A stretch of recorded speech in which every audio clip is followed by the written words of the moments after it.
Você certamente já deve ter ouvido esta frase: olha, você precisa rever os seus conceitos. Você já ouviu isso, não já? Bom, eu pelo menos já ouvi várias vezes. Pastor, eu tenho um colega, né? Ele faleceu, jovem ainda. Ele era um engenheiro da Petrobras e a gente trabalhava juntos. Ele era o gerente do contrato, eu era o fiscal de contrato.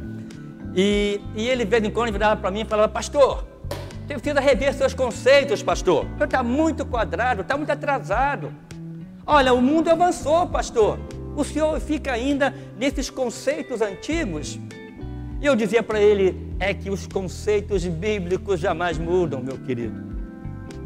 Princípios bíblicos jamais mudam. Você não entende isso porque você não é um estudioso da palavra de Deus. Irmãos, é verdade. É verdade. Em muitas coisas nós precisamos mudar o nosso conceito. O problema é que enquanto o mundo que nos cerca tem mudado o seu conceito em termos tecnológicos, e em muito tem facilitado a nossa vida, e em muitos também tem atrapalhado a nossa vida. Por exemplo, eu posso, sem sair do meu quarto, abrir a tela do meu celular e fazer compras em qualquer site do mundo. Eu posso abrir o meu celular ou o meu computador e participar do culto online que está acontecendo agora. Eu posso abrir o meu celular e também entrar no Face, no Instagram e ouvir besterol. O mundo mudou. O mundo mudou. E o nosso mundo? Nós chamamos de cristianismo. Mudou? Irmãos, eu digo que mudou, e para pior.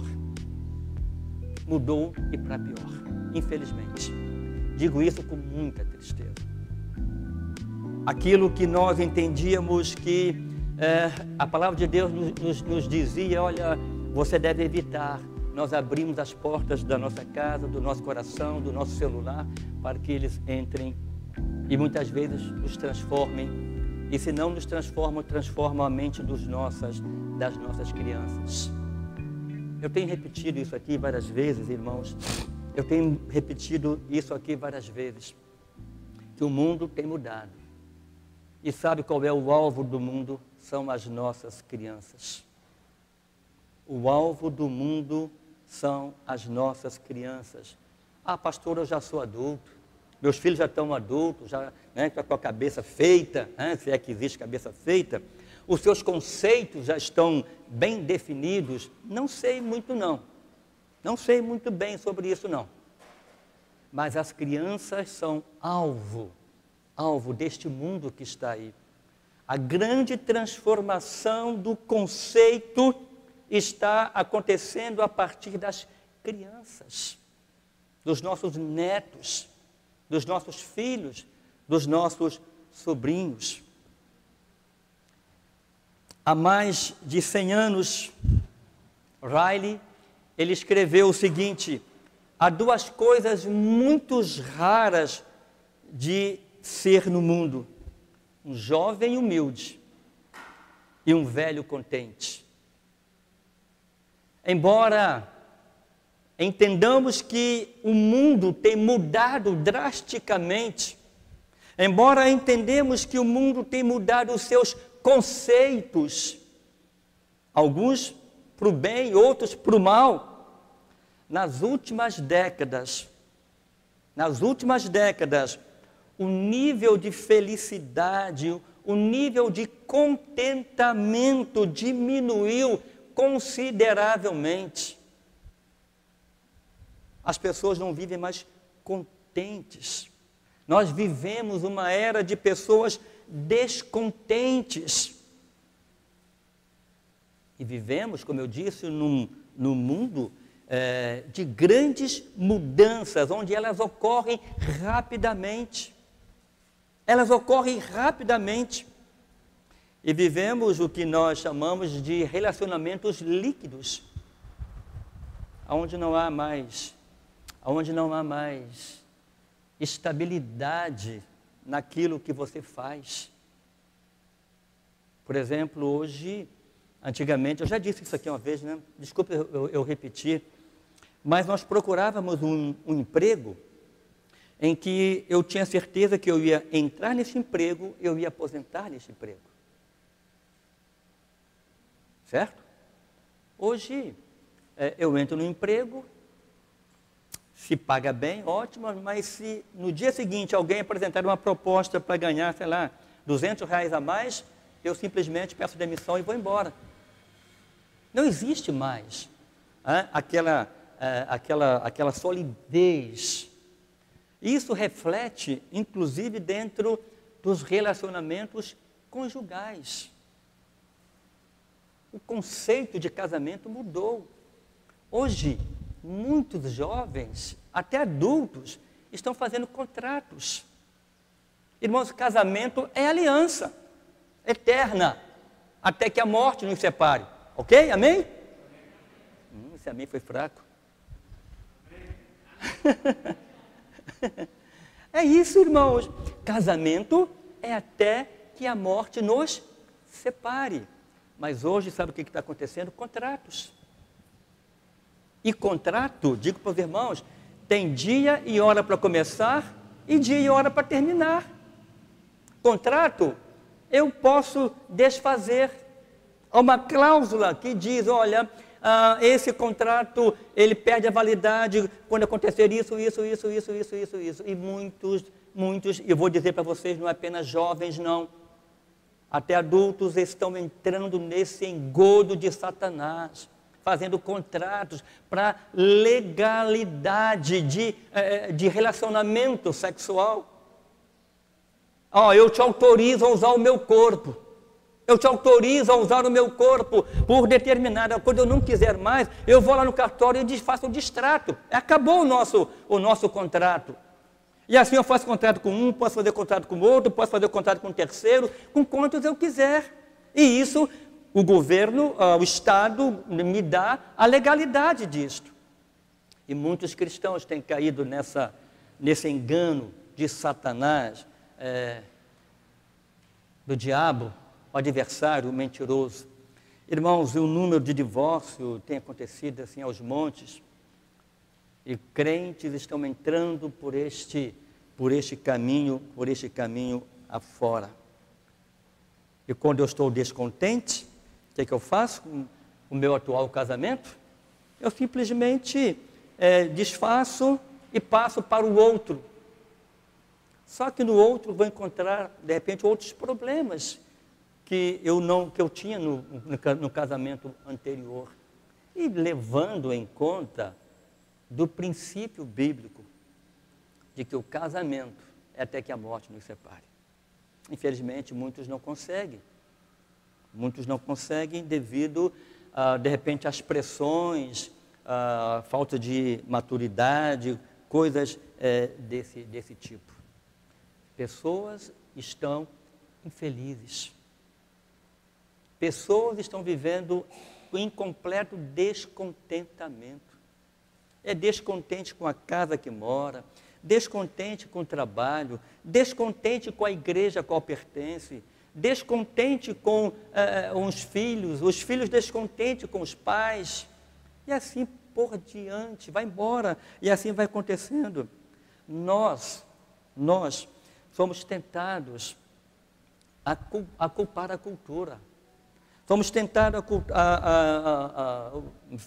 acusar, culpar os pais, a igreja, enfim, eu vou repassar para frente aquilo que está dentro do meu coração. Sabe o que é o grande problema? O grande problema, a raiz do problema está exatamente dentro de nós. A raiz do problema está no nosso coração, que é pecador, pecaminoso, coração descontente. E nós procuramos então, irmão, suprir esse descontentamento com inúmeras coisas. comprando coisas, desfazendo, recomprando, trocando, e assim por diante. Eu quero ler um texto em Filipenses, capítulo 4, versículos 10 a 13. Ora, Filipenses 4, versos 10 ao verso 13. Ora, muito me regozijei no Senhor por finalmente reviver a vossa lembrança de mim, pois já tinhas lembrado, mas não tinhas tido oportunidade. Não digo isso como por necessidade, porque já aprendi a contentar-me com o que tenho. Sei estar abatido, sei também ter abundância, e em toda maneira, em todas as coisas estou instruído, tanto a ter fartura como a ter fome, tanto a ter abundância como a padecer necessidade. Posso todas as coisas em Cristo que me fortalece. Se tem um texto que é mal interpretado, em muitos casos é exatamente este. Eu posso todas as coisas. Só que ele se esquece do contexto. Porque Paulo diz, eu aprendi a ficar alegre, me contentar-me com o que eu tenho. Paulo diz, olha, sei estar abatido, sei ter abundância. Em todas as maneiras, em todas as coisas, estou instruído, tanto a ter abundância, a ter fartura, como a ter fome. Aí ele diz, nessas coisas eu posso tudo, porque se eu passar por essas necessidades, eu tenho um Deus que me fortalece. Amém? Eu tenho um Deus que me fortalece. Então, queridos irmãos, nós somos, voltando aqui ao que eu estava dizendo no começo, nós somos bombardeados o tempo todo, o tempo todo. Se você quer ver um negócio, nós temos aqui no templo pessoas expert, certo, em informática. Se você fizer uma pesquisa de qualquer produto para compra, em qualquer site, você faz uma pesquisa lá, daqui a pouco você vai estar recebendo no teu e-mail ofertas de compras. É isso, Elton? Daqui a pouquinho, a hora que você abre lá o teu provedor e você está lendo as notícias do dia, no meio lá sempre aparece aquele objeto da tua pesquisa. O tempo todo, está ali te bombardeando. Ó, você viu? Olha a oferta que eu tenho para você. Ó, você viu esse computador? Olha o que eu tenho para te oferecer. Então, queridos, nós somos bombardeados com propaganda o tempo todo, dizendo que nós estaremos incompletos, estaremos insatisfeitos, a não ser que tenhamos este ou aquele produto, este ou aquele tênis, esta ou aquela camisa de marca. E o tempo todo nós somos bombardeados. E isso, irmão, sabe o que acontece? Reflete diretamente no meu relacionamento com o meu próximo, principalmente com Deus. E se eu não sou agradado, a minha tendência é romper esses relacionamentos, porque como uma criança mimada, eu vou espernear quando eu não tenho aquilo que eu desejo. Ontem eu estava no calçadão, deixei aquele, não sei onde, não lembro onde deixei aquele, não sei se na fisioterapia, ontem foi sábado, não. Eu sei que nós saímos ontem e no calçadão aqui de Macaé, tem aqueles camelôs, que fica vendendo várias coisas, e tinha um brinquedo. E eu vi uma mãe com uma criança pequena chegando ali perto, e a criança gostou de um brinquedo. E a mãe disse, não, eu não tenho como comprar, não vou comprar. A criança aprontou um berreiro, uma pirraça que você não tem ideia. Aí eu fechei meus olhos, tapei os ouvidos, falei, vamos embora, Dauri, sai daqui. E é assim. O que acontece muitas vezes é que, se eu não tenho algo satisfeito, eu me torno uma criança que eu esperneio, eu grito, eu faço pirraça. Sabe por quê? Porque eu não tenho aquilo que eu desejo. E nem sempre o que eu desejo é o melhor para mim. Sabe, irmãos, nós precisamos realmente rever os nossos conceitos nos dias em que vivemos. Qual cristianismo nós estamos vivendo? Que cristãos nós somos? É interessante isso, sabe por quê, irmãos?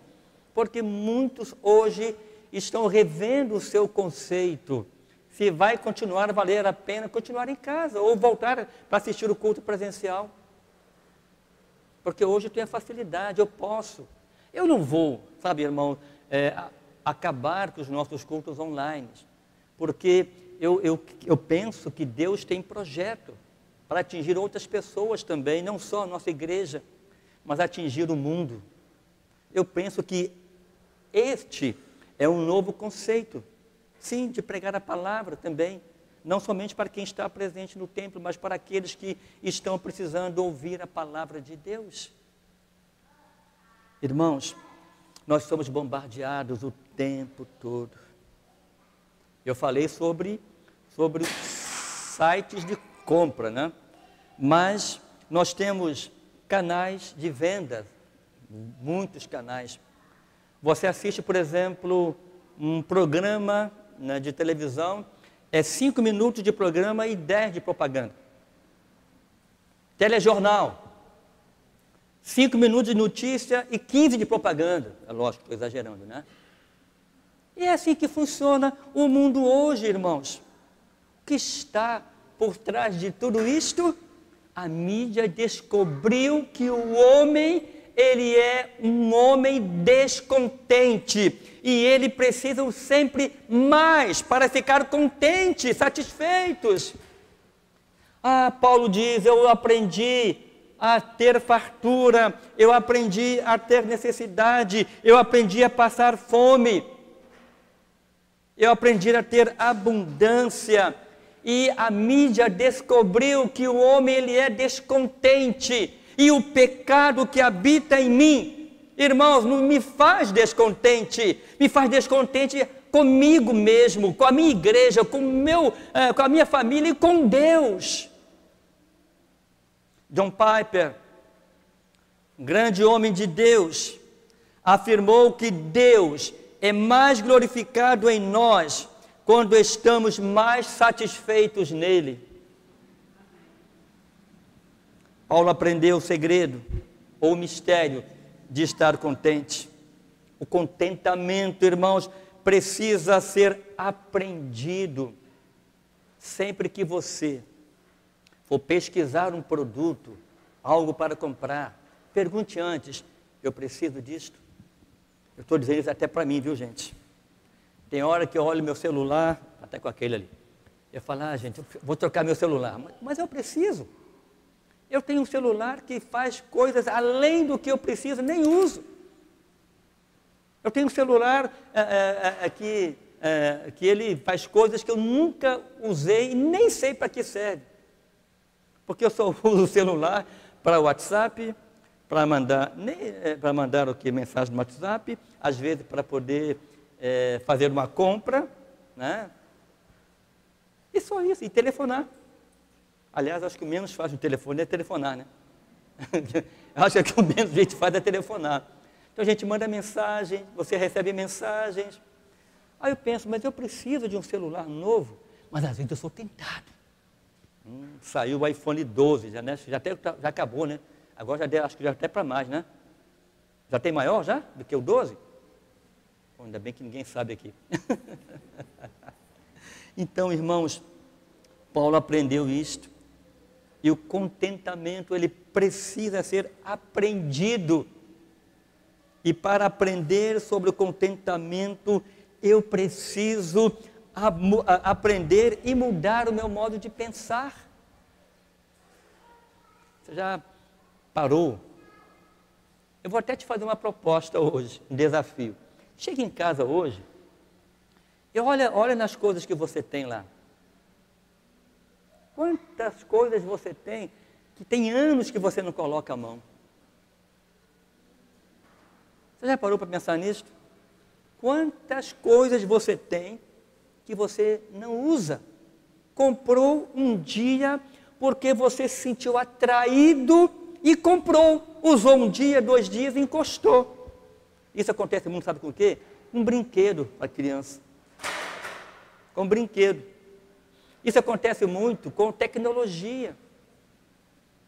Quantos celulares você tem lá, que você chama de ultrapassado, que você trocou sem necessidade? Computador, é claro que... Aí vai mudando, né? Antigamente eu lembro, Elton, que a gente tinha de memória 256, não é mega não. Como é que chama? Eu nem lembro mais. 256, hein? Era bem fraquinho. Foi quando eu entrei na Petrobras, e era potente. Hoje já temos quantos teras? Hein? 2 teras, 5 teras, sei lá. Vai embora.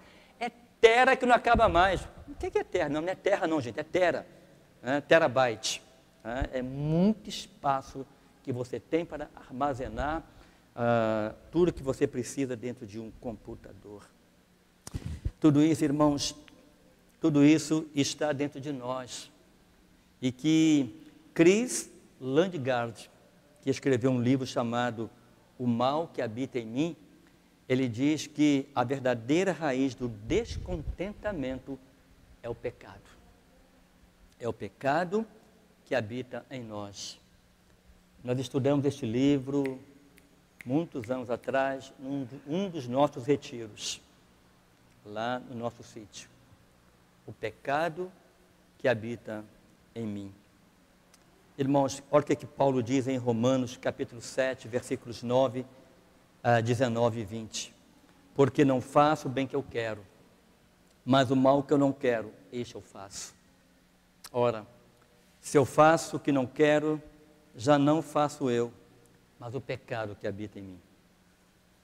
Ainda é Romanos 7, 24, Paulo diz, miserável homem que eu sou, quem me livrará do corpo desta morte?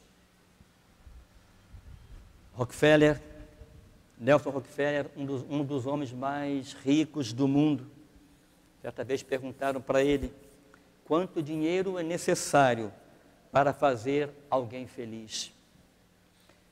Conta-se que ele respondeu, só mais um pouco. Só mais um pouco.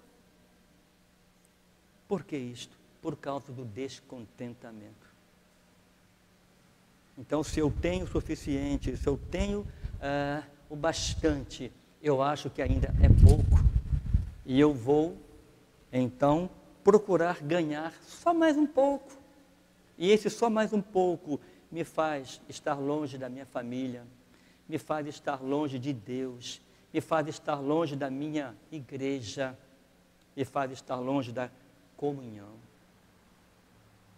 Irmãos, essa resposta nos dá um vislumbre daquilo que é a alma humana, porque nós somos tentados a achar que seríamos mais felizes só com mais um pouquinho, mais um pouco só. Então, um espírito descontente, primeiro, não descansa no controle de Deus na sua vida. Abraão, quando Deus falou que ele seria pai de uma grande nação, o que ele fez? Procurou a escrava. Josué, quando atacou Jericó, consultou a Deus. Mas quando atacou a cidade de Ai, confiou em si mesmo. E o resultado? Perdeu a batalha, fugiu e ainda perdeu alguns soldados na batalha. Então, uma alma descontente, ela não descansa no controle da soberania de Deus na sua vida. Uma alma, um espírito descontente, deseja mais das coisas do mundo. Uma alma descontente, ela cobiça, deseja ardentemente as coisas deste mundo. Olha o que diz Provérbios, capítulo 1, versículo 19. São assim as veredas de todo aquele que usa a cobiça. Ele põe a perder a alma do que as possuem. Em Eclesiastes, capítulo 6, versículo 9. Melhor é a vista dos olhos do que o vaguear da cobiça. Também é vaidade e aflição de espírito. Paulo, quando escreveu a primeira carta aos Coríntios, se referindo ao povo judeu, que estava a caminho da terra prometida, Paulo escreve o seguinte: mas Deus não se agradou da maior parte deles, por isso ficaram prostrados no deserto. E estas coisas foram-nos feitas em figura, para que não cobicemos as coisas más, como eles no deserto cobiçaram. Não vos façais, pois, idólatras. Estamos estudando isso no pequeno grupo. Até amanhã terminaremos, lá no nosso pequeno grupo, amanhã terminaremos esse estudo. A idolatria. Achamos apenas que idolatria é se curvar a ídolos, mas quantos ídolos nós criamos para nós e nos curvamos diante deles? Nós fabricamos os nossos próprios ídolos. Então Paulo diz: não vos façais idólatras, como alguns deles, conforme está escrito: o povo assentou-se a comer e a beber, e levantou-se a folgar, a festejar, e não nos prostituamos, como alguns deles fizeram, e caíram por causa da idolatria, da prostituição. E aqui não é prostituição de corpos, não, é prostituição de Deus, é substituição, é trocar Deus por ídolos. Alguns deles caíram, só num dia, 23 mil homens. E não tentemos a Cristo, como alguns deles também tentaram e pereceram pelas serpentes, mordidos, picados pelas serpentes. Lembram disto? Moisés estava recebendo as tábuas da lei, e quando ele desce, ele ouve um barulho de festa. Ele diz: essa festa não é festa para Deus. O povo estava se prostituindo, fizeram um ídolo e se curvaram diante deles. E não murmureis, como também alguns deles murmuraram e pereceram pelo destruidor. E Paulo, escrevendo aos Gálatas, ele diz, Gálatas 5, 16 e 17, digo-vos, porém, andai em espírito, e não cumprireis as concupiscências da carne, porque a carne, ela cobiça contra o espírito, ou seja, ela luta contra o espírito, e o espírito contra a carne, e estes se opõem um ao outro, para que não façais o que quereis. Um coração descontente, irmãos, um coração descontente não descansa no controle de Deus para a sua vida, e muito menos para aquilo que Deus tem providenciado para nós, porque Ele deseja mais do mundo do que de Deus. Mas em contrapartida, um coração contente, ele quer conhecer a Deus. Um coração contente, ele quer deleitar-se na bondade de Deus. Um coração contente, ele quer e confia no cuidado paternal. Então, queridos irmãos, precisamos entender isto, que o descontentamento que nós nutrimos dentro de nós é fruto do pecado que habita em nós. Que nós possamos confiar em Deus, descansar no seu cuidado, como diz o salmista, no Salmo 91, versos 1 e verso 2.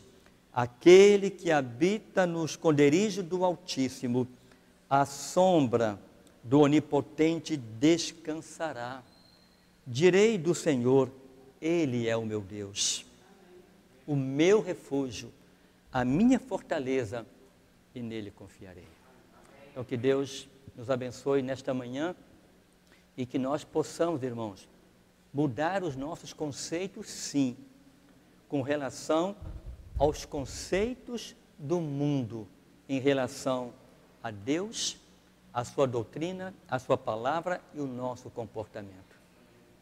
Como Paulo diz lá em Romanos, não vos amoldeis, não vos conformeis, né, com o que o mundo oferece, mas que a cada dia nós possamos rever os nossos conceitos para que nós possamos experimentar a boa, perfeita e a agradável vontade de Deus. É isto que Deus quer para nós, revermos os nossos conceitos cristãos e não nos conformarmos com o que o mundo oferece. É comida podre, gente, é comida podre, é comida podre. E eu quero encerrar só contando um episódio. Eu já contei isso aqui uma vez, mas me veio à mente agora e eu vou compartilhar com os irmãos. Pode ser que tenha alguém que não tenha ouvido ainda. Existe um livro chamado Fernão Capelo Gaivota. E neste livro conta a história de uma gaivota. E aquela gaivota, ela não se sentia feliz com o mundo que ela vivia. Um dia, essa gaivota, ela parou em cima da cabine de um caminhão velho, jogado no lixão. E ela então olhou para o lixão e viu várias gaivotas, irmãs, né, dizer assim, várias irmãs gaivotas brigando entre si por causa de lixo, por causa de coisas podres. E ela então proferia a seguinte frase: tem que haver algo melhor do que brigar por uma cabeça de peixe podre. É o que está acontecendo no mundo hoje. Cristãos brigando por causa de cabeça de peixe podre, oferecido pelo mundo. Tem algo melhor, irmãos. Tem algo melhor. Então, que nesta manhã nós possamos rever os nossos conceitos sobre o Deus que nós servimos.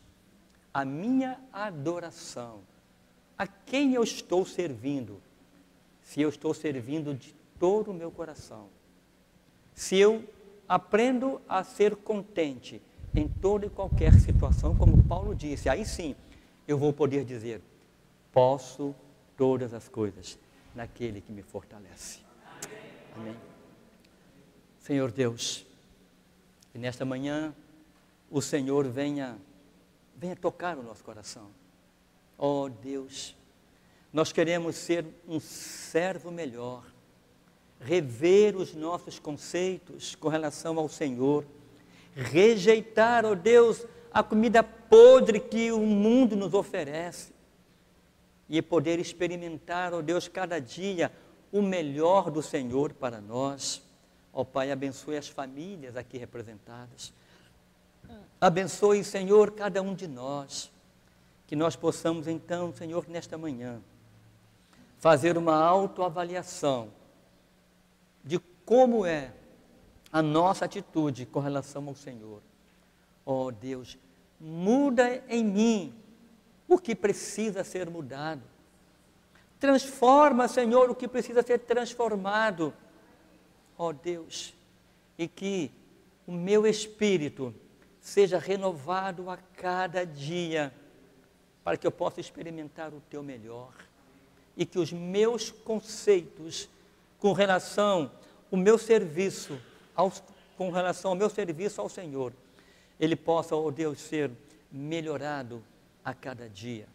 É assim eu oro, Senhor, em nome de Jesus, colocando, ó Pai, me oferecendo não apenas a mim como sacrifício vivo, ó Pai, mas a igreja a qual o Senhor me permitiu pastorear.